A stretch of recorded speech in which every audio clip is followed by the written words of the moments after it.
Ежедневно каждый наверняка проезжает мимо этого объекта, но не все знают его историю. Мы попробуем раскрыть все секреты в этом выпуске. Чтобы попасть наверх, нам нужно пройти обязательный инструктаж по охране труда. Инструктаж мы прошли благополучно, после чего начали восхождение. До заветной вершины еще несколько шагов. И вот это зеленая дверь.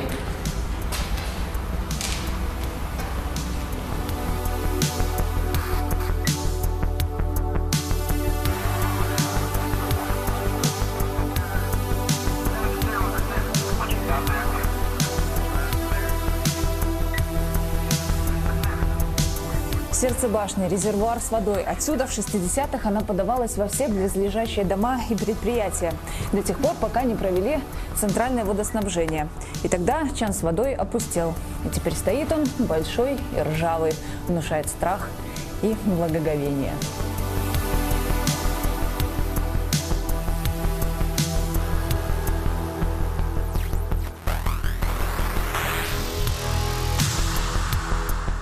Вот тут нужно быть особенно аккуратной, чтобы головой не зацепить потолок. Пара шагов по вертикальной лестнице, и я наверху, почти наверху. Хорошо, что я надела кеды.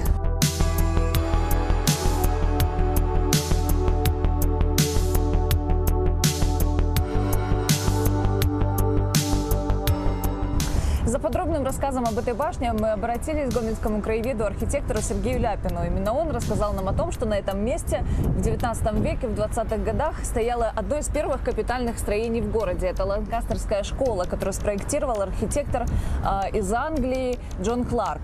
Кое-что от этой школы сохранилось, целое здание, его хорошо видно внизу, здание, за которым находится сейчас фабрика «Труд», на торце которого как раз-таки и висит памятный знак жертвам фашизма.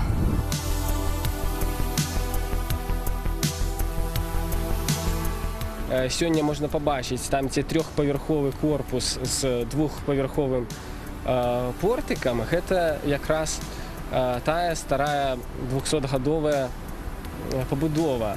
Но яна значна трансфармаваная при рэканструкцыях. Быў надбудаваны трэці паверх, быў знесены франтон, але гэта один з першых каменных капитальных будынкаў Гомеля.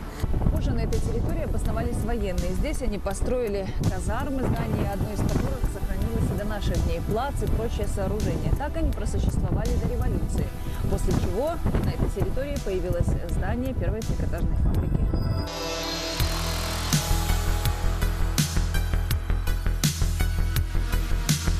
Зрабілі трикотажную фабрику, і ўжо пасля вайны пры аднаўленні горада ўзнікла патрэба ў пашырэнні прадпрыемства, і тады ў сярэдзіне 50-х гадоў была пабудаваная вялізны корпус, які сёння выходзіць на вуліцу Савецкую з такой прыгожай тройной аркай, і вугал плошчы аформіла высокая вежа. Тое, што ёсць сёння інфармацыя такая, што плошча павінна была быць вырашана сіметрычнай, і з другога боку, з боку палаца прафсаюзаў, таксама павінна была быць такая ж самая вежа. Ну, пакуль што пераканацца ў гэтым не атрымліваецца, бо гэты праект не знойдзены, і функцыянальная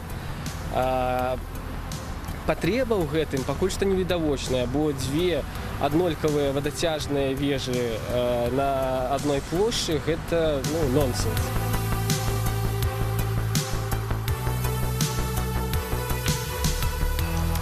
Архитектурный замысел этой башни довольно прост. Это сталинский ампир. Другого в то время и не строили. Не считая вот таких металлических ограждений, которые, скорее всего, появились в 80-х годах, башня полностью соответствует этому стилю. Мы пытались найти имя архитектора, который проектировал эту башню, но так и не смогли. Как никаких ни чертежей, ни эскизов. Хотя вежа ўжо была пабудавана, як мінімум у сярэдзіне 50-х гадоў, ужо пасля смерці Сталіна. Але барацьба з архітэктурным дэкорам яшчэ не набыла моц, і архітэктары гомельскія паспелі пабудаваць максімальна дэкараваную вежу ў стылі сталінскага, так званага сталінскага ампіра ці савецкага класіцызму.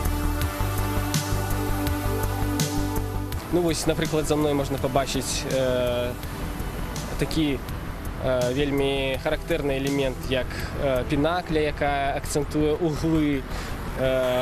Прыкметы гэтага стылю — гэта руставаныя сцены, аркі, арачныя вокны, шпілі з зоркамі. Гэта, ну, дарэчы, вежа, гомельская вежа — гэта даволі цікавы прыклад сталінскага ампіра ў сваім жанры. Ну, я, напрыклад, дакладна не ведаю ў Беларусі ніводнай такой вежы, вырашанай у такім капітальным ампіры.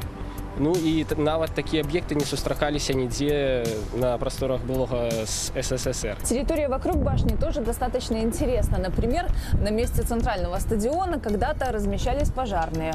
У них был свой сквер, своя театральная площадка. В общем, все условия для того, чтобы богемно проводить свободное время.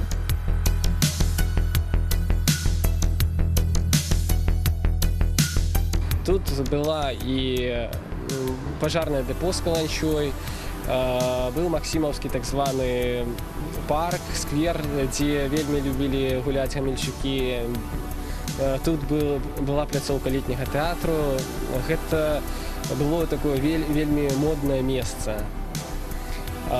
Затым, калі паглядзець, што было непасрэдна на плошчы паўстання сённяшняй, то гэта быў просты квартальчик, які быў забудаваны адна-двухпавярховымі будынкамі, і нішто не нагадвала пра плошчу да самай вайны, нават да вызвалення Гомеля, калі быў прыняты новы генеральны план, які прадугледжваў новую площадь на этом месте. На самом деле в довоенных планах площади Восстания нет. Она планировалась на соседнем перекрестке улиц Советской и Книжной. Многое с тех пор изменилось. Квартал, который был на этом месте, где-то рядом предположительно, снесли. В 60-х также снесли Георгиевскую церковь, когда расширяли проспект Победы. Известный и печальный факт. Во время Великой Отечественной войны на площади Восстания находился концлагерь. В нем погибли тысячи человек. Просто вспоминайте это каждый раз, проходя мимо.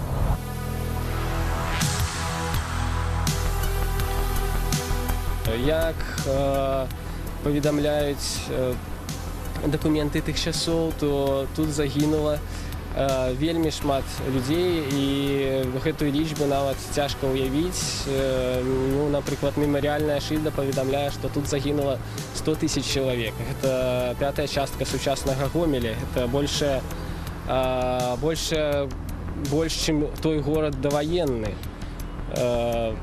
І тэрыторыі вакол фабрыкі, гэта вялізныя братэрскія магілы, і калі ўжо не было дзе хаваць людзей, немцы проста ўжо выкарыстоўвалі печі для крэмацыі, і яны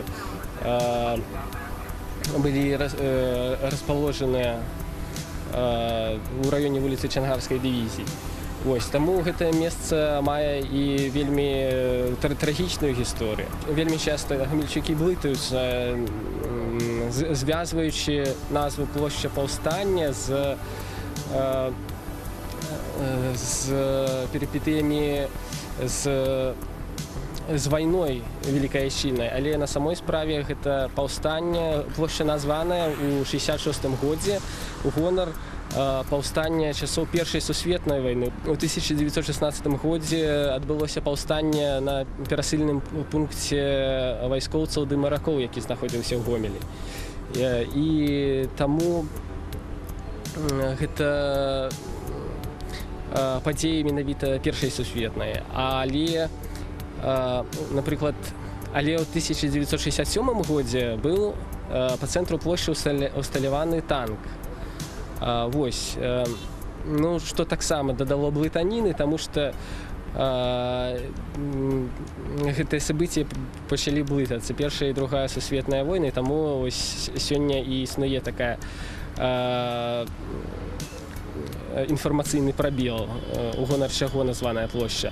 Ну і таксама цікавая гісторыя з гэтым танкам. Па гарадской легендзе мяркуецца, што танк гэта першая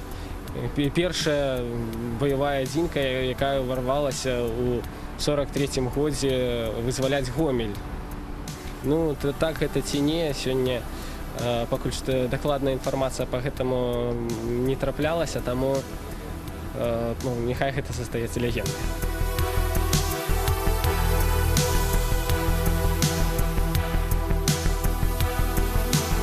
На самом деле не хочется отсюда уходить, хочется еще немножко постоять и насладиться видом любимого города.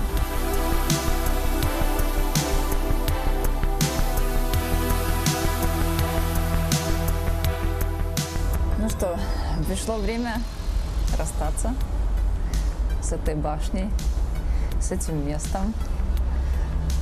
Как давно и как долго я сюда хотела. В детстве я думала, что здесь живет принцесса. Позже думала, что здесь живут привидения. Теперь я знаю, что ни тех, ни других здесь нет. Сейчас я мысленно попрощаюсь с этим местом. Надеюсь, еще когда-нибудь сюда вернусь. Нужно быть очень аккуратной. Все, конечно, выглядит надежно, но тем не менее аккуратность не помешает.